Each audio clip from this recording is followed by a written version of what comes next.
Hello, I'm Jenny, the author of Emotional Reflexology, a practical guide. I have received recently an inquiry by email from one of my colleagues.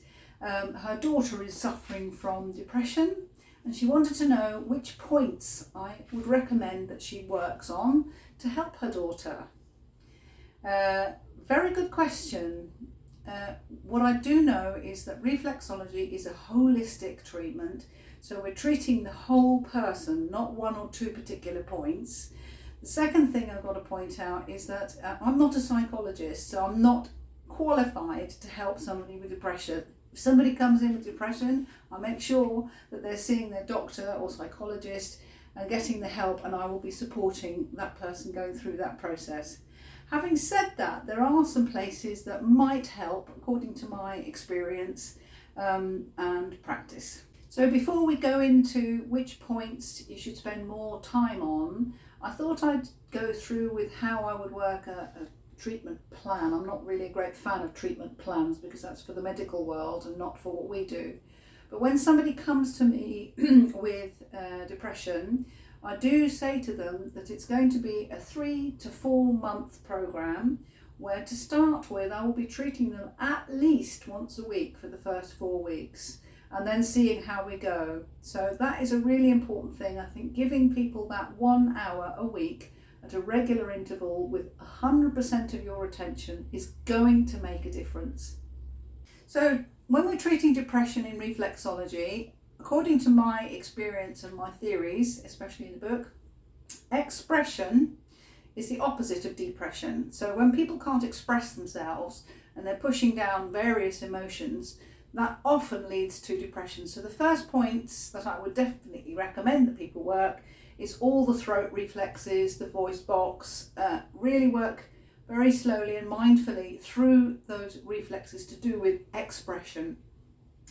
The second place that I would recommend spending some extra time is all the glands in the head, the hypothalamus, the pituitary and the pineal, the 3 little glands in the head. So those are the really deep points most of us know it as the pituitary point, but there are really 3 glands in there that will really benefit from working. So instead of just pressing it once, I would give that 3 good, slow and deep reflex impulses, so that you're working to try and balance out or give the message to the body to balance out the 3 glands in the head. The third one, of course, is the thyroid reflex. So give that lots and lots of help, especially in women. So I would work that using advanced techniques, using my knuckle, but definitely working the thyroid reflex really, really deeply, really, really slowly and really, really mindfully. The next one that I would recommend, quite often with people with depression, they don't really think very much of themselves. Their self-worth is very low. They feel themselves not worthy and a bit never good enough. So one of the places I would definitely work would be the left, especially on the left. It can work across the whole of the stomach reflex, but go really deep, very well. Obviously, it's a very tender point, so go very gently here. But work the stomach point really, really, not intensively, but with lots of mindfulness, because that really starts to loosen up this knot in people's stomachs that they don't feel like they're good enough. The next one will be the lungs. The lungs is where we store our grief, according to my training and experience. So again, we can go really, really deeply into and I would always suggest, and every school does it differently, that with the lungs, we start from the bottom and work up.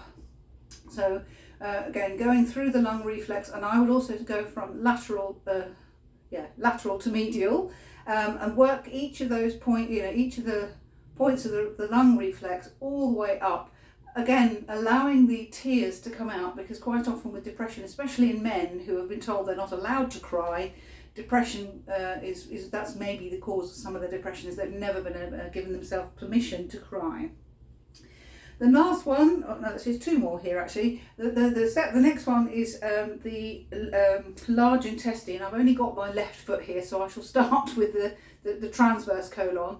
And just generally speaking, working that through, again, this is to do with change. So if people are resisting change, or there's too much change, a lot of people are going through masses and masses of change at the moment. So just work through the large intestine reflex to try and help them flow through those changes.